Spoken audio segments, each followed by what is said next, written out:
Krishna Leela, Krishna's eternal legacy, created in gold. Joy Alucas, world's favorite jeweler. Flip ചെയ്ത് വന്നോ?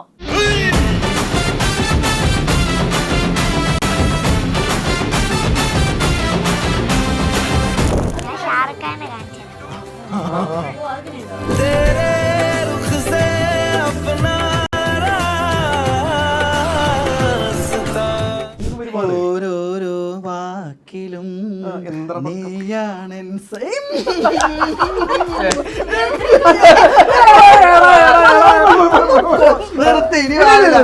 അഭിനയം മഹാ.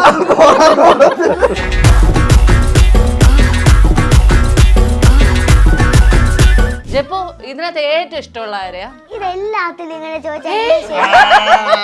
എന്തെങ്കിലും ഒരു പുതിയ ചോദ്യം. ഇത്രേ ഉള്ളൂ ഞങ്ങളുടെ ബുദ്ധി.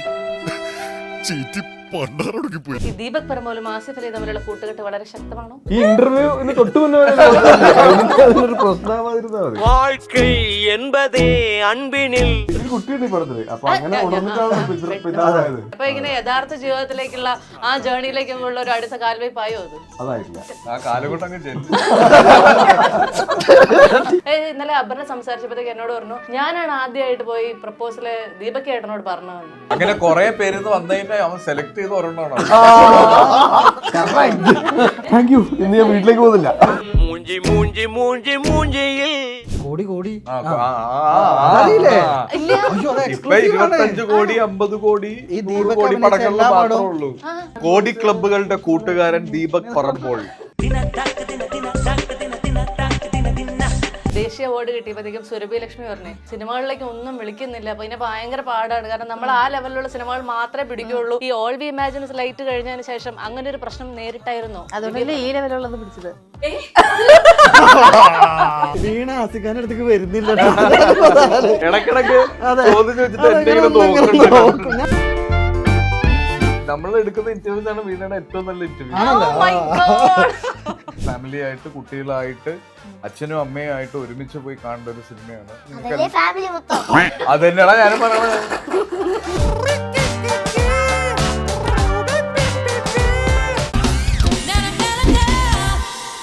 സർക്കിട്ട് സിനിമയുടെ വിശേഷങ്ങളുമായി നമ്മളോടൊപ്പം ചേരുന്നു Asif Ali, Divyaprabha, director Thamar and Deepak Parambol. Welcome to the show. ഇടയ്ക്കിടയ്ക്ക് കാണാൻ സാധിക്കുന്ന അങ്ങനെ ഒരു ഭാഗ്യമുണ്ടോ എനിക്ക് ആസിഫ് അലിക്കും തമ്മിൽ? അപ്പൊ ആസിഫിക്കയോടൊന്ന് ചോദിക്കട്ടെ, ഈ എല്ലാ ഇന്റർവ്യൂസിലും ഇരുന്ന് കഴിഞ്ഞിട്ട് എല്ലാ ആഴ്ചയും നമ്മൾ ഇന്റർവ്യൂ കൊടുക്കുന്നു, അപ്പൊ ഇനി ഞാൻ എന്ത് പുതിയത് പറയും, ഇനി ഞാൻ എന്ത് എക്സൈറ്റിംഗ് ആയി കൊടുക്കും, ഇങ്ങനെ ഒരു ടെൻഷൻ എപ്പോഴെങ്കിലും ഉണ്ടായിട്ടുണ്ടോ? ഒരുപാട് വിശേഷങ്ങൾ ദൈവം സഹായിച്ച് ജീവിതത്തിൽ സംഭവിക്കുന്നുണ്ടല്ലോ. സിനിമകള് ഇപ്പം സർക്കിട്ടിന്റെ വിശേഷം തന്നെ പറയാനാണെങ്കിൽ ഒരുപാടുണ്ട്. അപ്പൊ അത് പറഞ്ഞ ആളുകളിലേക്ക് എത്തിക്കുക, ഈ സിനിമ കാണാൻ ആളുകളെ ക്ഷണിക്കുക എന്നുള്ളതാണ് ഈ ഇന്റർവ്യൂസിന്റെ എല്ലാ ഉദ്ദേശം. അപ്പൊ അതിന്റെ അകത്ത് ഒരു മടിയും ഒരു ക്ഷീണവും ഞങ്ങൾക്ക് ആർക്കും ഇല്ല. ഇല്ല അല്ലേ? ഞാൻ വിചാരിച്ചേ സിനിമയുടെ പ്രൊമോഷൻ വേണ്ടിയിട്ടാണ് ഞങ്ങൾ വന്നിരിക്കാറുള്ളത്, വീണ സിനിമയെ കുറിച്ച് ഒന്നും ചോദിക്കാത്തത് കൊണ്ടാണ് അങ്ങനെ ഒരു ചോദ്യം. വീണ എന്ത് ചോദിച്ചാലും അത് തിരിച്ചു വളച്ച് സിനിമയിലേക്ക് കൊണ്ടുവരിക എന്നുള്ളതാണ് എന്റെ ഉദ്ദേശം. അതെന്താന്ന് അറിയില്ല കേട്ടോ, ഞാൻ അങ്ങനെയൊന്നും ഉദ്ദേശിച്ചിട്ടേ ഇല്ല, പക്ഷെ അവിടെ സർക്കിട്ടിനെ കൊണ്ടുവന്നു, അതാണ് കഴിവ്. ഓരോരുത്തർക്കും ഉള്ള ഓരോ മീറ്റർ എന്റെ കയ്യിലുണ്ട്. വീണയാണെന്ന് പറഞ്ഞ ഒരു പ്രത്യേക മീറ്റർ ഞാൻ സെറ്റ് ചെയ്യല്ലേ. എന്റെ ഒരു ഈ ഇന്റർവ്യൂ കരിയർ തുടങ്ങിയ കാലഘട്ടത്തിൽ ഞാൻ ഇന്റർവ്യൂ എടുത്ത ആളാണ് അടുത്തിരിക്കുന്നത് ദിവ്യപ്രഭ. ട്രോളുകൾ ഇപ്പോഴും എന്നെ കൊണ്ട് ഇത്രയൊക്കെയല്ലേ ചെയ്ത് കൊടുക്കാൻ പറ്റുള്ളൂ. കറക്റ്റ്, അതാണ് ആ ഒരു പാട്ട് പഠിപ്പിച്ച ആളാണ്. എന്തൊരു റെഡി ആയിട്ട് ഇന്ന് വീണയ്ക്ക് വേണ്ടി മാത്രം എക്സ്ക്ലൂസീവ് ആയിട്ട് തമറൊരു പാട്ട് പാടുന്നത്. അതെ, ഇന്ന് സംവിധായകൻ ഒരു ഗായകനുണ്ട്. പാട്ട് കേട്ട് കഴിഞ്ഞിട്ട് പറയണത് അത് ഏത് പാട്ടാണ്. സംവിധായകനിലെ ഈ ഗായകനെ ഞാൻ അറിഞ്ഞിരുന്നില്ല ചേട്ടാ. ഏതായിരുന്നു ആ പാട്ട്? അതൊന്നും പറയാൻ ഏതും പാടൂ? ആ ലെവലാണോ? ഏത് പാട്ട്?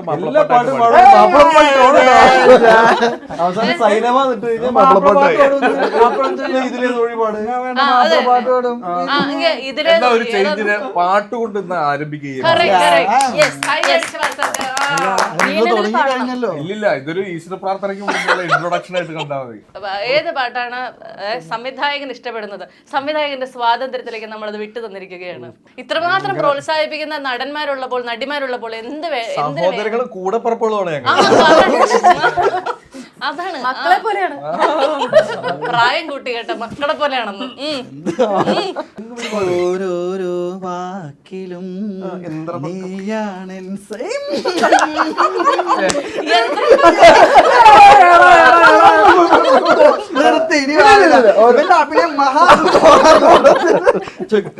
അതാണ് ഈ രണ്ടുപേരും. ഒരാള് വളരെ ന്യൂലി മാരീഡ് ആയിട്ടുള്ള ഒരാള് ഏറ്റവും മാരീഡ് ആയിട്ടുള്ള ഒരാൾ. ഏറ്റവും മാരീഡ്. ഞാൻ ഇങ്ങനെ കാണിക്കണ എന്തോ പ്രശ്നം കേട്ടത് ഏറ്റവും മാരീഡ് അല്ലല്ല, ഇതുവരെ വിവാഹം കഴിച്ചിട്ടില്ലാത്ത ആള് ഈ രണ്ടുപേരെ അച്ഛനും അമ്മയും ആക്കാൻ തീരുമാനിച്ച ആ മനസ്സ് എവിടെ നിന്നായിരുന്നു? അല്ല ഒരു കാലം നല്ല നടന്മാരാണല്ലോ ചോദിച്ചത്. ഒരു സപ്പോർട്ട് വേണ്ട. ഞാൻ നിങ്ങളെ കുറിച്ച് നല്ലത് പറയാൻ വരും. രണ്ടുപേരും നല്ല ആക്ടേഴ്സ് ആണ്. അപ്പൊ അവർക്ക് അത് ക്യാരി ചെയ്യാൻ പറ്റുമെന്നുള്ള സിമ്പിൾ ലോജിക്കാണ് അപ്ലൈ ചെയ്ത് നോക്കിയത്. എന്നിട്ട് അത് ആ ലോജിക്ക് അപ്ലൈ ചെയ്ത് കഴിഞ്ഞപ്പോഴത്തേക്കും ദീപകിലുള്ളിലൊക്കെ ആ ഒരു പാരന്റ്ഹുഡ് ഉണർന്നായിരുന്നു. അയ്യോ, അത് ആധാറിനോട് ചോദിച്ചാ പോരാ. ദീപകിലുള്ള പാരന്റ്ഹുഡ് ഉണരലുണ്ട്. ഇതിന്റെ ഇടയിൽ പാരന്റ്ഹുഡ് ഉണ്ടോ എന്നുള്ളത് ഒരു കോമഡി അടിച്ചതാണ് കേട്ടോ. അതിന് അർത്ഥങ്ങളുണ്ട്. ഉണ്ട് പറ. അതിന് ഉള്ളില് ആ ഒരു പിതൃത്വം ഉണർന്നു. എനിക്ക് കുട്ടിയുണ്ട് ഈ പടത്തില്. അപ്പൊ അങ്ങനെ ഉണർന്നിട്ടാണ് പിതാവായത്. ആ അത് തന്നെ. അപ്പൊ ഇങ്ങനെ യഥാർത്ഥ ജീവിതത്തിലേക്കുള്ള ആ ജേർണിയിലേക്കുള്ള ഒരു അടുത്ത കാൽവയ്പായോ അത്?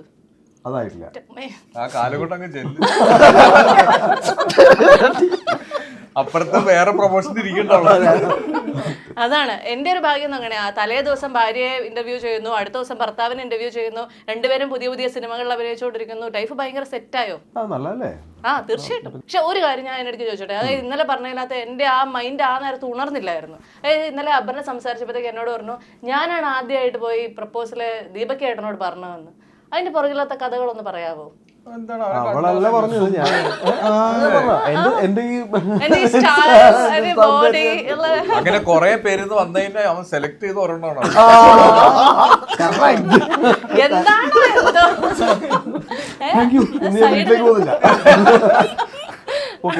ആണ്. അങ്ങനെ ഏതായാലും സർക്കിട്ടിലേക്ക് വരുന്നു. ആസിഫ് അലി അതെ, എന്നെ കുറിച്ചൊരു അപവാദമുണ്ട്. അല്ല മനുഷ്യ, എന്നെ കുറിച്ചൊരു അപവാദമുണ്ട്. ഞാൻ ഇങ്ങനെ സിനിമയെ കുറിച്ച് ഒന്ന് ചോദിക്കട്ടാന്ന്. അതുകൊണ്ട് ഞാൻ ഇടയ്ക്കിടയ്ക്ക് സർക്കിട്ട് എന്ന് പറയും. നിങ്ങൾക്ക് വേണമെങ്കിൽ അതിനെ വഴിതിരിച്ചു വിടാം കേട്ടോ. അതിനുള്ള എല്ലാ അവകാശം ഉണ്ട് കേട്ടോ. അങ്ങനെ സർക്കിട്ടിലേക്ക് വരുന്നു. ഈ ആസിഫ് അലി ചിത്രങ്ങൾക്ക് ഇപ്പൊ ഒരു ഭയങ്കരമായിട്ടുള്ള ഒരു മാർക്കറ്റ് ഉണ്ടെന്നും, അല്ലെങ്കിൽ നമുക്ക് ധൈര്യമായിട്ട് കുടുംബ പ്രേക്ഷകർക്ക് കയറി ചെല്ലാമെന്നൊക്കെയുള്ള ഭയങ്കരമായിട്ടുള്ള ആ ഒരു ഹൈപ്പ് ഇങ്ങനെ നിലനിൽക്കുന്നത് ആസിഫ് അലിക്ക് എവിടെയെങ്കിലും ഒരു ടെൻഷൻ ഉണ്ടാക്കുന്നുണ്ടോ? അത് നിലനിർത്തുക എന്നുള്ളത് തീർച്ചയായിട്ടും ടെൻഷനുള്ള കാര്യമാണ്. കാര്യം ഇത് ആദ്യം മുതലേ ഒന്നും ഉണ്ടായിരുന്നതല്ല, ഈ അടുത്ത് സംഭവിച്ചതാണ് ഇതൊക്കെ. അപ്പൊ ആ നല്ല സിനിമകളുടെ കൂട്ടത്തിൽ ഇറങ്ങുന്ന സിനിമകൾ ഓരോന്നും നന്നാക്കുക എന്നുള്ളതും, പ്രേക്ഷകർക്ക് എന്റെ മേളിലുള്ള അല്ലെ എന്റെ സിനിമകളിലുള്ള വിശ്വാസം പോകാതിരിക്കുക എന്നുള്ളതും എന്നെ ഡിപ്പെൻഡ് ചെയ്യുന്ന ഒരുപാട് പേരെ സഹായിക്കും. ഇപ്പൊ തമർ ചെയ്തൊരു സിനിമ, ഇത്രയും ഇൻവെസ്റ്റ്മെന്റും ഒക്കെ വന്നൊരു സിനിമ ആളുകൾ എത്തുന്നത് ഒരു കാരണമായി മാറാൻ എനിക്ക് പറ്റുവാണെങ്കിൽ അത് എപ്പോഴും അങ്ങനെ തന്നെ സംഭവിക്കട്ടെ. ഈ നമ്മൾ പണ്ട് ദേശീയ അവാർഡ് കിട്ടിയപ്പോഴത്തേക്കും സുരഭി ലക്ഷ്മി പറഞ്ഞേ, ദേശീയ അവാർഡ് കിട്ടിക്കഴിഞ്ഞതോടുകൂടി സിനിമകളിലേക്ക് ഒന്നും വിളിക്കുന്നില്ല, അപ്പൊ ഇതിനെ ഭയങ്കര പാടാണ്, കാരണം നമ്മൾ ആ ലെവലിലുള്ള സിനിമകൾ മാത്രമേ പിടിക്കുകയുള്ളൂ, അങ്ങനത്തെ ഒരു തോന്നലാന്ന്. ഈ ഓൾ വി ഇമാജിൻ ലൈറ്റ് കഴിഞ്ഞതിന് ശേഷം അങ്ങനെ ഒരു പ്രശ്നം നേരിട്ടായിരുന്നു. അതുകൊണ്ടല്ലേ ഈ ലെവലുള്ളത് പിടിച്ചത്. അതിലെന്തോ ഒരു സാരം ഉണ്ടല്ലോ. അങ്ങനെയല്ല, പല തരത്തിലുള്ള സിനിമകൾ ചെയ്യാന്നുള്ളതാണല്ലോ. ചുമ്മാ കമ്മിറ്റ് അല്ലല്ല, ഇത് ഏത് തരത്തിലുള്ള സിനിമയാണെന്ന് ഞാൻ ഉടനടി സ്ക്രിപ്റ്റ് വായിച്ച ഉടനെ എസ് പറഞ്ഞ സിനിമയാണിത്. സിനിമക്ക് പ്രൊമോഷന് വന്നിരുന്നിട്ടേ സിനിമ ഇങ്ങനെ എനിക്കുണ്ടായ നല്ല പേര് മാറ്റാൻ അല്ല, പല ലെവലുകളിലുള്ള ലെവൽ എന്നുള്ള ഒരുപാട് മീനിങ് ഉണ്ടല്ലോ. പല ലെവലുകളിലുള്ള നമ്മൾ കയ്യിൽ അടക്കി പിടിച്ചിരിക്കുകയാണ് അല്ലേ? അങ്ങനെയല്ല, എല്ലാ തരത്തിലുള്ള സിനിമകളും ചെയ്യണം എന്ന് ആഗ്രഹമുണ്ട്. അത് ഒരു ഇതിൽ തന്നെ ഒതുങ്ങി പോകരുത് എന്നുണ്ട്. ഞങ്ങള് ദിവ്യ എസ് പറഞ്ഞാൽ ഞങ്ങളെല്ലാവരും കരയുമായിരുന്നു. അങ്ങനല്ല, ഇങ്ങനെ ക്യാൻസർ ഒക്കെ കഴിഞ്ഞിട്ട് നമ്മുടെ പടമാണല്ലോ, ഭയങ്കര സന്തോഷമായിരുന്നു. ഒരു പാക്കറ്റ് ടിഷ്യൂ കൊണ്ടാണ് പോയത് ഇവർ കരയുന്നത് അതല്ലേ. അല്ല, അത് കഴിഞ്ഞ് ഈ സിനിമയുടെ ഇങ്ങനെ പല പല ബിറ്റുകളായിട്ട് പല പല സോഷ്യൽ മീഡിയ സൈറ്റുകളിൽ ഇറങ്ങിയപ്പോൾ അത് നേരിടാനുള്ള ആ ഒരു ബോൾഡ്നെസ് അത് നേരത്തെ പ്രതീക്ഷിച്ചിരുന്നോ, ഇത് ഇങ്ങനെയൊക്കെ സംഭവിക്കും എന്നൊക്കെ ഉള്ളത്? ഒരു ഡിസിഷൻ എടുക്കുമ്പോൾ ഉറപ്പായിട്ടും ആ രീതിയിൽ ആലോചിക്കും. അതെന്തായാലും ഇവിടെ ഇറങ്ങും എന്നുള്ളത് അറിയാമായിരുന്നു. അപ്പൊ എന്തായാലും ഇവിടെ പക്ഷെ ഭയങ്കര ഗ്രോത്ത് ഉണ്ട് തോന്നിയിട്ടുണ്ട്. പ്രോഗ്രസീവ് ആയിട്ട് തോന്നി എനിക്ക് കുറച്ചും കൂടെ പഴയത് വെച്ച് ആലോചിക്കുമ്പോൾ. ഇപ്പൊ ഒരു 20% ഒക്കെ ആയിട്ട് എനിക്ക് തോന്നുള്ളൂ ഈ സോഷ്യൽ മീഡിയയിലും അവിടെ ഇവിടെ ഒക്കെ. അല്ലാണ്ട് എനിക്ക് ഒരുപാട് നല്ല റെസ്പോൺസ് കിട്ടിയിട്ടുണ്ട്. ഈ തമർ എന്ന് പറയുന്ന സംവിധായകനെ കുറിച്ച് ഞാനിങ്ങനെ അന്വേഷിച്ച് കഴിഞ്ഞപ്പോഴത്തേക്കും ആസിഫ് അലി ചിത്രം, അതിനുശേഷം നിവിൻ പോളി ചിത്രങ്ങളുടെ ഗംഭീരമായ നടന്മാരെ വെച്ചുള്ള ചിത്രങ്ങൾ കൈക്കുമ്പിളിലാക്കി കൊണ്ട് നടക്കുന്ന ഒരു സംവിധായകനാണെന്നാണ് അറിയാൻ സാധിച്ചത്. നിങ്ങൾ ഞാൻ എന്ത് പറയാ, ഞാൻ കുറച്ച് നല്ല ഭാഷ ഉപയോഗിക്കുമല്ലോ അല്ലേ? നല്ലതായിട്ടില്ലേ? എന്നെ തള്ളിയായിരുന്നു, എന്തിനു നിർത്തിച്ചേ? അല്ലെ, ഇതിന് മാത്രം അങ്ങനെ വരും എന്താണെന്നറിയില്ല. ഡീസന്റ് ആയിരുന്നു അതല്ലേ. അങ്ങനെ ഒരുപാട് നല്ല മികച്ച ചിത്രങ്ങൾ ചെയ്യാനുള്ള ഒരു ഭാഗ്യം സിദ്ധിച്ച സംവിധായകനാണോ? അല്ലെങ്കിൽ ഞാൻ ആകെ ഇപ്പൊ എന്റെ പുറത്തിറങ്ങിയ ഒറ്റ സിനിമയുള്ളൂ 1001 ഉണകൾ. ഇപ്പൊ ഇറങ്ങാൻ പോകുന്നത് സർക്കിട്ട് പോയിട്ട് പടം അനൗൺസ് ചെയ്തിട്ടുണ്ട്. പിന്നെ ഞാൻ ഇത് ഭയങ്കരമായിട്ട് സ്വപ്നം കണ്ടിട്ട് കുറേ കാലം ഗൾഫിലൊക്കെ എന്തെങ്കിലും സിനിമ ചെയ്യണം എന്നുള്ള ഭയങ്കര ഡ്രൈവ് ഉണ്ടായിരുന്നതാണ്. അപ്പോൾ ആ സമയത്തൊക്കെ ഇരുന്ന് പല കഥകളും ഇങ്ങനെ ആലോചിച്ചുകൊണ്ടേ ഇരുന്നു. എൻ്റെ കൂട്ടുകാരോടൊക്കെ അവർക്കൊക്കെ ഇങ്ങനെ കാണുന്ന ദേഷ്യം, എന്ന് കണ്ടാലും ഓരോ പുതിയ കഥ പറയാനുണ്ടാവുന്നു. അപ്പോൾ അതൊക്കെ ഇങ്ങനെ സ്റ്റോക്കാക്കി അപ്പോൾ ഒരു സമയം കിട്ടുമ്പോൾ പോയി പറയുന്നു, അവർക്കത് ഇഷ്ടാവുന്നതുകൊണ്ട് നടക്കുന്നു എന്നൊക്കെ ഉള്ളൊരു വിശ്വാസവും പ്രതീക്ഷയിലൊക്കെ ഇങ്ങനെ ജീവിക്കും. ഈ ദീപക് പറമ്പോലും ആസിഫ് അലി തമ്മിലുള്ള കൂട്ടുകെട്ട് വളരെ ശക്തമാണോ? കുഴപ്പമൊന്നുമില്ല. ഇപ്പൊ ഞാൻ ശരിയാക്കി ഈ ഇന്റർവ്യൂ തൊട്ട് മുന്നേ അതിനൊരു പ്രശ്നമായിരുന്നാ മതി. അതാണ്. അപ്പൊ ഈ ആസിഫ് അലി എന്ന് പറയുന്ന നടൻ, ആ മികച്ച നടൻ പറഞ്ഞു തന്നിട്ടുള്ള 2 അഡ്വൈസുകൾ എന്താണ്? ഒന്നുമില്ല, അങ്ങനെ ഒന്നും പറഞ്ഞു തന്നിട്ടില്ല. അങ്ങനത്തെ കാര്യങ്ങളൊന്നും ഞങ്ങൾ സംസാരിക്കാറില്ല. ഉപദേശിക്കാനൊക്കെ നല്ല ശക്തിയെങ്കിൽ ഇല്ലാണ്ടാവും. അപ്പൊ അതിന് നല്ല അങ്ങനെ നിന്നോട്ടെ. ഇതിനുണ്ടെന്ന് അറിയുമ്പോൾ ഒരു സന്തോഷമാണ് സിനിമയില്. അതെ, അതെന്തുകൊണ്ടാണ് ആ ഒരു ഒരു സുഹൃത്ത് അടുത്തുണ്ടാവുക എന്ന് പറയുമ്പോൾ നമുക്കൊരു സന്തോഷമില്ലേ? അല്ല പിന്നെ മറ്റേ ബഡ്ജറ്റ് കോടി കോടി ഇപ്പൊ 25 കോടി 50 കോടി ഈ ദീപക് പടങ്ങളിൽ എല്ലാ മാത്രമേ പടവും ഉള്ളൂ. 100 കോടി പടം. അപ്പൊ അതിലുണ്ടെങ്കിൽ നമുക്കൊരു സന്തോഷമാണ്. അതെ അതെ. കോടി ക്ലബുകളുടെ കൂട്ടുകാരൻ ദീപക് പറമ്പോൾ. അറിയില്ലായിരുന്നോ? ഇല്ല, ആളെ വേണ്ടത്ര പരിചയം. നമ്മളിപ്പോ സിനിമകൾ സെലക്ട് ചെയ്യുമ്പോൾ ആസിഫ് അലി എന്ത് കണ്ടന്റ് അല്ലെങ്കിൽ എന്ത് എസൻസ് കണ്ടിട്ടാണ് ഒരു സിനിമ ചൂസ് ചെയ്യാറുള്ളത്? സ്ക്രിപ്റ്റ് കേൾക്കുന്ന സമയത്ത് എന്തെങ്കിലും എക്സൈറ്റ്മെന്റ് ആയിട്ട് ഉണ്ടാവുമല്ലോ. ഇപ്പൊ ഇതിലേക്ക് പറയുവാണെങ്കിൽ കുട്ടികളെ പറ്റിയിട്ടും പാരന്റിങ്ങിനെ പറ്റിയിട്ടും ഒക്കെ ഉള്ള ഭയങ്കര രസമുള്ള കുറെ കാര്യങ്ങൾ പറഞ്ഞു പോകുന്നുണ്ട്. അപ്പം ഞാനൊരു പാരന്റ് ആയതുകൊണ്ടും നമ്മുടെ ചുറ്റുമുള്ള കുസൃതി നിറഞ്ഞ കുട്ടികളെ നമ്മൾ ഡീൽ ചെയ്യാൻ വേണ്ടി ശ്രമിക്കുന്ന ഒരുപാട് പാരന്റ്സിന് നമുക്കറിയാം അല്ലെ. അപ്പൊ അങ്ങനെയൊക്കെ ഉള്ളതുകൊണ്ടാണ് ഈ സ്ക്രിപ്റ്റിലേക്ക് എത്തിയത്, ഇതിനോടൊരു അടുപ്പം തോന്നിയത്, ഇത് ചെയ്യണം എന്നൊക്കെ തോന്നിയത്. അപ്പൊ അങ്ങനെ ഓരോ സിനിമയ്ക്ക് ഓരോ കാരണം ഉണ്ടാവും കേൾക്കുമ്പോൾ. അപ്പം അതൊക്കെയാണ്. ഈ കുട്ടിയെ കണ്ടപ്പോഴത്തേക്ക് ചെറുപ്പകാലം ഓർമ്മ വന്നിരുന്നു? ചെറുപ്പകാലം അതെ. ഇപ്പൊ കമ്പാരിറ്റീവ്ലി നമുക്ക് ഇത്രയും കുസൃതിയുള്ള ഇത്രയും ആക്റ്റീവായിട്ടുള്ള കുട്ടികളെ കാണല് ഭയങ്കര. ഇപ്പൊ നമ്മൾ ഈ ട്രോളിലും കാർട്ടൂൺസിലൊക്കെ കാണില്ലേ, പണ്ട് വീടിന്റെ പുറത്തുനിന്ന് വലിച്ചകത്തേക്കാണ് കൊണ്ടുവന്നിരുന്നത്. ഇപ്പൊ ടിവിയുടെ ഫ്രണ്ടിൽ നിന്ന് വലിച്ച് വീടിന്റെ പുറത്തേക്കാണ് പാരന്റ്സ് ഇടാൻ ശ്രമിക്കുന്നത്. ആ ഒരു വ്യത്യാസം കുട്ടികളിൽ ഭയങ്കരമായിട്ട് സംഭവിക്കുന്നുണ്ട്. അതിന്റെ ഒരു പരിധി വരെ കാരണം പാരന്റ്സ് തന്നെയാണ്. കുട്ടികൾ ഒന്ന് ആക്റ്റീവായി തുടങ്ങുന്ന സമയത്ത് അവരെ ഒന്ന് ഡൈവേർട്ട് ചെയ്ത് വിടാൻ വേണ്ടി ഫോൺ കൊടുത്ത് ശീലിപ്പിക്കും. ആ ഫോണിലേക്ക് പിന്നെ അഡിക്റ്റ് ആയി കഴിയുന്ന കുട്ടിക്ക് ഈ പറയുന്ന പോലെ ഫിസിക്കൽ ആക്ടിവിറ്റീസിലൊന്നും താല്പര്യം ഇല്ലാതെ വരും. അപ്പൊ അത് എന്തുകൊണ്ടാണെന്ന് വെച്ചാൽ പാരന്റിങ്ങിന് അല്ലെ പാരന്റ്സിന് കുറച്ചും കൂടെ സ്പേസ് വേണമെന്നും അവരുടെ കാര്യങ്ങൾക്ക് ഇമ്പോർട്ടൻസും കൊടുക്കണം എന്നൊക്കെ തോന്നുന്നതുകൊണ്ടാണ്. അപ്പൊ അങ്ങനെയൊക്കെ ഉള്ളവർക്ക് ഒരു ഓർമ്മപ്പെടുത്തൽ കൂടിയായിരിക്കും ഈ ഒരു സിനിമ. ഒരമ്മയാകാൻ വേണ്ടി എന്തെങ്കിലും തയ്യാറെടുപ്പുകൾ എടുത്തായിരുന്നോ സിനിമയിൽ? പ്രത്യേകം പറഞ്ഞു. ഇങ്ങനെയാണ് എനിക്ക് ക്യാപ്ഷൻ. ദിവ്യപ്രഭ അമ്മയാകാൻ എടുത്ത തയ്യാറെടുപ്പുകൾ എന്തൊക്കെ? പ്രിപ്പറേഷൻ നോർമലി എല്ലാ ക്യാരക്ടേഴ്സിനും ഞാനൊരു ചെറിയ പ്രിപ്പറേഷൻ എന്നെ കൊണ്ട് പറ്റുന്ന പോലെയൊക്കെ ആലോചിച്ചു. ഇതാകുമ്പം ഇപ്പം അമ്മ ക്യാരക്ടർ എന്ന് പറയുമ്പോൾ എനിക്ക് എൻ്റെ സിസ്റ്റേഴ്സിനെ ആയിരിക്കും ചിലപ്പം റെഫറൻസ് ആയിട്ട് എടുക്കാനുള്ളത്. കുട്ടികളുണ്ട് അവർക്ക്. അപ്പൊ എന്റെ നിഫ്യൊക്കെ കുറച്ച് ഹൈപ്പർ ആക്റ്റീവ് ആണ്. അപ്പൊ ചേച്ചി ഹാൻഡിൽ ചെയ്യുന്നതൊക്കെ ഞാൻ ഒരുപാട് ഒബ്സർവ് ചെയ്തിട്ടുണ്ട്. അപ്പൊ അത്തരത്തിലുള്ള മാനറിസംസും അതൊക്കെ കൊണ്ടുവരാൻ ഞാൻ ശ്രമിച്ചിട്ടുണ്ട്. സിനിമയുടെ ടീസറും ട്രെയിലറും കണ്ടതിൽ നിന്ന് വ്യത്യസ്തമായി ഈ മുടിയുടെ കളറാണ് ഇപ്പൊ കാണാൻ സാധിക്കുന്നത്. മൂവി ചെയ്യുന്നുണ്ട് കൃഷാന്തിന്റെ മസ്തിഷ്ക മരണം എന്ന് പറഞ്ഞിട്ട്. അപ്പൊ അതിന് ക്യാരക്ടർ നിങ്ങൾ രണ്ടാൾക്കാർ ഭാര്യയും ഭർത്താവും ഒരുപോലെ സിനിമയിൽ അഭിനയിക്കുന്നു, ഒരുപോലെ സിനിമകൾ ചെയ്തുകൊണ്ടിരിക്കുന്നു. അപ്പോൾ ഈ കരിയർ ഭയങ്കര അൺസ്റ്റേബിൾ ആയിട്ടുള്ള ഒരു കരിയർ അല്ലേ? നിങ്ങൾക്ക് രണ്ടുപേർക്ക് ഉള്ളിനുള്ളിൽ ഇതെങ്ങനെയായിരിക്കും, നമ്മൾ ഒരാൾ മാറി നിൽക്കുമ്പോഴോ അല്ലെങ്കിൽ ഈ ഒരു ബാലൻസ് എങ്ങനെ കൊണ്ടുപോകാൻ പറ്റും, ഇങ്ങനെയൊക്കെയുള്ള ആലോചനകൾ എപ്പോഴെങ്കിലും ഉണ്ടായിട്ടുണ്ടോ? അത് അവര് പ്ലാൻ ചെയ്തോളും. ഈ ഇന്റർവ്യൂ തുടങ്ങി കഴിഞ്ഞിട്ട് ഇതിന്റെ അകത്തേക്ക് ഒരു സൂപ്പർ സ്റ്റാർ എൻട്രി പ്രതീക്ഷിച്ചിരുന്ന ഒരാൾ അവിടെ നിലത്തൊക്കെ അവരെ ഒന്ന് നമുക്ക് ഇൻട്രൊഡ്യൂസ് ചെയ്തോളൂ. ഫ്ലിപ്പ് ചെയ്ത് വന്നോ? ഇതാണ്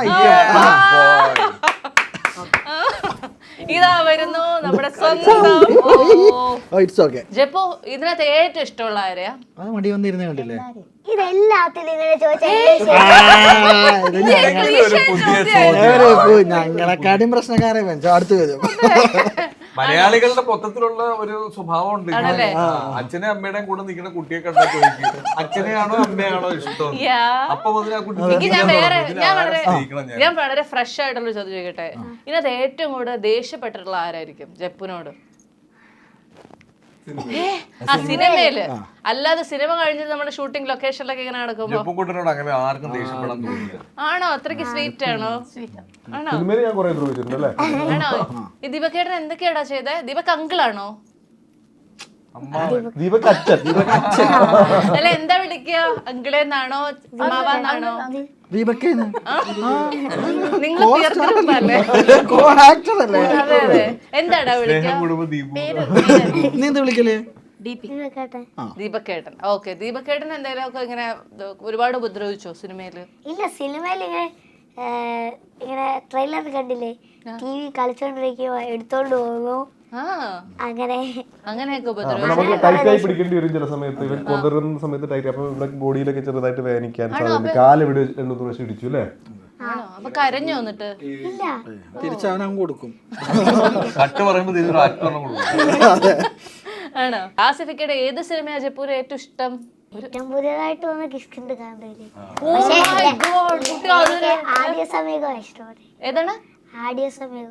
ദീപക്ക് ഇത് തൊട്ട് മുൻപ് ഞങ്ങൾ കണ്ട സിനിമ എന്ന് പറയുന്നത് പൊന്മാനാണ്. അതിനുശേഷം ഇന്ത്യയിലെ ഡിഫറെന്റ് ആയിട്ടുള്ള ഒരു ക്യാരക്ടറാണോ സർക്കിട്ടിലേക്ക് വരുമ്പോൾ? ഉറപ്പായിട്ടും അതിലൊരു യേശുക്രിസ്തു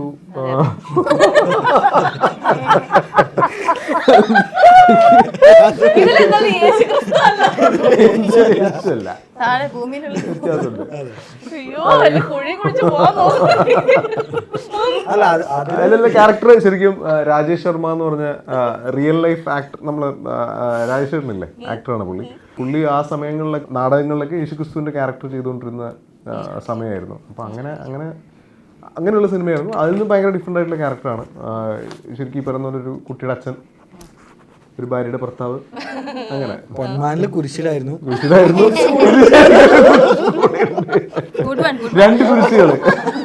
2 കുരിശ് ചുമക്കുന്ന, അതിലൊരു കുരിശ് ചുമക്കേണ്ടി വന്നിട്ടുണ്ട്. 2 കുരിശ് ചുമക്കുന്ന അവസ്ഥയാണ്. അത്രേ ഉള്ളൂ വ്യത്യാസം. അങ്ങനെ ഒരു പെർസ്പെക്റ്റീവ് ഉണ്ടോ? ആണോ? ഈ സർക്കിട്ട് എന്ന ഇതിന് സിനിമയ്ക്ക് പേരിടാൻ കാര്യം എന്താ? ഇതൊരു യാത്രയാണ്. സർക്കിട്ട് എന്നുള്ളത് പ്രത്യേകിച്ച് മലബാർ ഏരിയയിലൊക്കെ നമ്മളിപ്പോൾ അങ്ങനെ എവിടെയെങ്കിലും കറങ്ങാൻ പോകണതിനൊക്കെ സർക്കിട്ട് അടിച്ചാലോ, അല്ലെങ്കിൽ ഈ സർക്കിട്ട് കഴിഞ്ഞ് വന്നല്ലേ എന്ന് ചോദിക്കും. അപ്പോൾ ഈ സിനിമയിൽ ഒരു കറക്കവും ഒരു യാത്രയൊക്കെ ഉണ്ട്, 2-3 ആംഗിളിൽ. അപ്പോൾ ആ യാത്രേനെ കണക്ട് ചെയ്യാൻ, പിന്നെ സർക്കിട്ട് എപ്പോഴും ഒരു സന്തോഷമുള്ള ട്രിപ്പായിരിക്കും, ഇപ്പോൾ ഫ്രണ്ട്സിൻ്റെ ഒക്കെ കൂടെയൊക്കെ.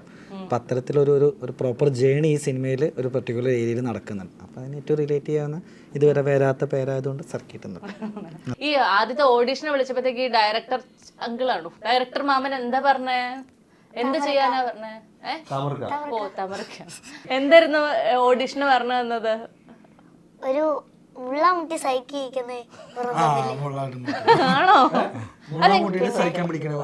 അത് ചെയ്യാനപ്പോ എളുപ്പമായിരുന്നോ, അതോ അമ്മ അച്ഛനൊക്കെ പറഞ്ഞു തന്നോ? അല്ല, എളുപ്പമാണ്. അച്ഛനമ്മയ്ക്ക് മാത്രം കൂട്ടാണ്. പിന്നെന്താ പറഞ്ഞേ? പിന്നെ കൈ ഇങ്ങനെ പിടിച്ച് പഠിക്കാൻ പറഞ്ഞില്ലേ? അച്ഛൻ്റെ അടുത്ത് ലിഫ്റ്റ് അമർത്തിച്ചു. കൊറേ എന്തൊക്കെയോ ചെയ്യിപ്പിച്ചു, എനിക്ക് ഓർമ്മയില്ല. അതെല്ലേ, എന്തൊക്കെയോ ചെയ്യിച്ചു. ഞാനത് അടിപൊളിയായിട്ട് ചെയ്തു, ഞങ്ങള് സിനിമയിൽ വന്നു അല്ലേ? ഇനി അടുത്ത സിനിമ, ഇപ്പൊ ആദ്യത്തെ സിനിമ ആസിഫിക്കയുടെ കൂടെ അഭിനയിച്ചു. അടുത്ത സിനിമ ആരുടെ കൂടെ അഭിനയിക്കണം എന്ന് ആഗ്രഹം? ആദ്യത്തെ സിനിമ അല്ലേ, ബാക്കിയെല്ലാം കുഞ്ഞു റോളാ. ഏറ്റവും ആദ്യം ആരുടെ കൂടെ അഭിനയിച്ച, ടോവിയുടെ കൂടെ അഭിനയിച്ചത് സെക്കൻഡ് വാഴ, ആ അത് കഴിഞ്ഞിട്ടാ ഇതൊക്കെ. അപ്പൊ ഇത് മൂന്നാമത്തെ സിനിമയാണ് അല്ലേ? 5ാമത്തെ. അപ്പൊ ഇപ്പൊ സെക്കൻഡ് വാഴ, പിന്നെ ഇതല്ലേ തേർഡ് ഉണ്ട്. ബബബ റിലീസ് ആയില്ല. പിന്നെ ബബബ ഉണ്ട്, ദാവീദ് ഉണ്ട്. ആണ് അല്ലേ? ഓക്കെ. ഇനിയപ്പോ ആരുടെ കൂടെ അഭിനയിക്കണം എന്ന് ആഗ്രഹം? ഷാറുഖ് ഖാന്റെ കൂടെ. സംഭവിക്കണല്ലോ അത് തന്നെ, എത്രയും പെട്ടെന്ന് ഉണ്ടാവട്ടെ. ചെറിയൊരു കുഞ്ഞ് ഷാരൂഖ് ഖാനെ പോലെയൊക്കെയാണല്ലോ ഇരിക്കുന്നത്. അങ്ങനെ ഷാറുഖ് ഖാനെ കാണിച്ചു തരാം. ഓ അതിങ്ങനെ ഉണ്ടോ?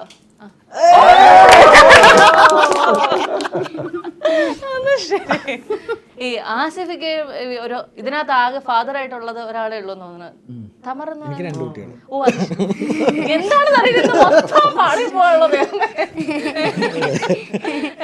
നിങ്ങളുടെയൊക്കെ വീട്ടില് മക്കളുടെ പഠനത്തിൽ ശ്രദ്ധിക്കുന്ന, അല്ലെങ്കിൽ അത്തരം കാര്യങ്ങൾ, ഈ എന്താ പറയാ, കോ കരിക്കുലർ ആക്ടിവിറ്റീസ് ഇതിലൊക്കെ ശ്രദ്ധിക്കുന്ന ഒരു അച്ഛനാണോ? ഇത്രയും സമയം കിട്ടാറില്ല, എങ്കിലും കുട്ടികൾ അങ്ങനെ ആക്റ്റീവ് ആവുന്നത് എനിക്ക് ഇഷ്ടമാണ്. എനിക്കായിട്ട് അങ്ങനെ ഭയങ്കര ഇവരെ ട്രെയിൻ ചെയ്യിക്കാനൊന്നും സമയം കിട്ടാറില്ല. അപ്പൊ അങ്ങനെ ഒരു സമയം കിട്ടാത്തതുകൊണ്ട് നമുക്ക് എന്തെങ്കിലും ഒരു ബുദ്ധിമുട്ടുണ്ടാവാറുണ്ടോ? പക്ഷേ എനിക്ക് കുട്ടികൾ വളരുന്നത് കാണാനുള്ള സമയം കുറവാണല്ലോ. പിന്നെ ഒരുപാട് നമ്മൾ ഈ ലോങ് ഷൂട്ടൊക്കെ പോയിട്ട് തിരിച്ചു വരുന്ന സമയത്ത് ഇവരുടെ സ്വഭാവങ്ങളൊക്കെ മാറും. അപ്പൊ പണ്ട് ആദു കുഞ്ഞായിരുന്ന സമയത്ത് ഞാൻ ഷൂട്ടിന് പോകാൻ ഈ പെട്ടിയൊക്കെ എടുത്ത് വെക്കുമ്പോഴത്തേക്ക് ഇവൻ മനസ്സിലാവുന്ന സമയത്ത് ഇവൻ ഭയങ്കരമായിട്ട് കരയുമായിരുന്നു. അപ്പൊ എനിക്കും വിഷമം വരും. അത് കഴിഞ്ഞ് പിന്നെ കുറച്ച് കഴിഞ്ഞപ്പോഴത്തേക്കും ഇവന് എവിടെ പോവാന്ന് ചോദിക്കാൻ തുടങ്ങി. അപ്പൊ ഞാൻ ഷൂട്ടിന് പോവാന്ന് പറയുമ്പോൾ ഇവന് ഓക്കെ എന്ന് പറയും. അപ്പൊ ഞാൻ കരയും, എന്താണ് ഇവന് വിഷമാവാത്തതെന്ന് ഓർത്ത്. അപ്പൊ അങ്ങനെയുള്ള ഓരോ പ്രാവശ്യവും നമ്മൾ ഇവരുടെ വളർച്ച പല പല രീതിയിലായിരിക്കും. നമ്മൾ തിരിച്ചു വരുമ്പോഴും ഇവരുടെ പഴയ മാനറിസംസ് ഒക്കെയാണ് മനസ്സിലുണ്ടാവുക. പെട്ടെന്ന് മാറുന്നുണ്ട്. ഈ പെൺകുട്ടികൾ അച്ഛനുമായിട്ട് ഭയങ്കരമായിട്ട് കൂടുതൽ അറ്റാച്ച്ഡ് ആണെന്ന് പറയില്ലേ? അങ്ങനെ മോൾക്ക് എന്താണ്, മോളുടെ ഒരു അവസ്ഥ? എപ്പോഴും എല്ലാ ദിവസവും എന്നെ വിളിക്കും. പെയിന്റിങ്സ് അവള് ചെയ്യുന്നതൊക്കെ ഫോട്ടോസ് അയച്ചു തരും. കുറെ കൂടെയൊക്കെ ഈ പറയുന്ന പോലെ അപ്പന്മാരെ സോപ്പിടാൻ പെൺകുട്ടികളാണല്ലോ, അത് കുറച്ച് അവക്കുണ്ട്. നന്നായിട്ട് അറിയാവുന്ന കുട്ടിയാണ്. യഥാർത്ഥ ജീവിതത്തിലെ ദിവ്യപ്രഭ എങ്ങനെയാ? അങ്ങനെ ഇങ്ങനെ തന്നെയാണല്ലേ? അല്ലാതെ ഭയങ്കരമായിട്ട് ദേഷ്യപ്പെടുന്ന ആ ഒരു ഓക്കെ. ഞാൻ തീർക്കും, എനിക്ക് വയ്യ ഇത് കൂടെ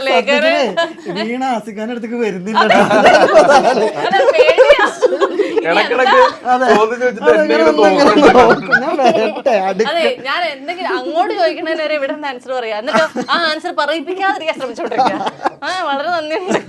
എന്റെ കൊണ്ട് നമ്മൾ എടുക്കുന്ന ഇന്റർവ്യൂസ് ആണ് വീടിന്റെ ഏറ്റവും നല്ല ഇന്റർവ്യൂ. അതെ അതെ, ഒരു സമയത്തൊക്കെ എനിക്ക് പേടിയായിരുന്നു ഇന്റർവ്യൂ എടുക്കാനായിട്ട്. എന്തായിരിക്കും അടുത്തത് കിട്ടാൻ പോകുന്നതെന്ന് ആലോചിച്ചിട്ട് ആ ലെവലിൽ നിന്നൊക്കെ ഞാൻ ഒത്തിരി ഉയർന്നില്ല. അതിനൊക്കെ കാരണക്കാര് ഞങ്ങളൊക്കെ. അതെ, ഏതായാലും സർക്കിട്ട് മെയില് തിയേറ്ററുകളിലേക്ക് എത്തുകയാണ്. പ്രേക്ഷകരോട് എന്താണ് പറയാനുള്ളത്? നന്ദി പറയുന്നു. നന്ദി ഇപ്പോഴേ പറയാനാണ്.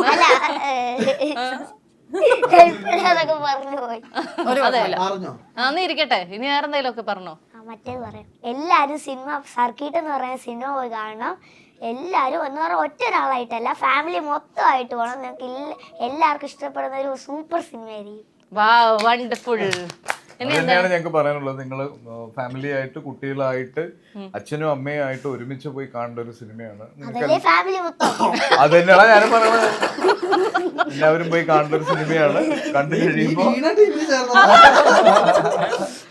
അല്പം വൈകിയാണെങ്കിലും ചിലപ്പോ ഞാൻ നേരത്തെ വിളിക്കണ്ടായിരുന്നു തന്നെ. ഞാൻ ഇടപെട്ടോണ്ടാണ് നീ ഇങ്ങോട്ട് വന്നത്. അപ്പൊ എല്ലാരും തിയേറ്ററിൽ വരിക. മെയ് 8-ാം തീയതിയാണ് സിനിമ തിയേറ്റേഴ്സിലേക്ക് എത്തുന്നത്. ഒരു കാര്യം ശ്രദ്ധിച്ചോ, ഈ സിനിമയുടെ എല്ലാ പോസ്റ്ററുകളിലും ഒരേ പോസ് തന്നെയാണ്. ആ പോസ്റ്റിലിട്ടേക്കണ അതേ കളർ ഷർട്ടാണ് ഇട്ടേക്കുന്നത്. എന്നെ സമ്മതിക്കണം അല്ലേ? എന്നെ മനസ്സിലായില്ലെങ്കിലോ ഇനി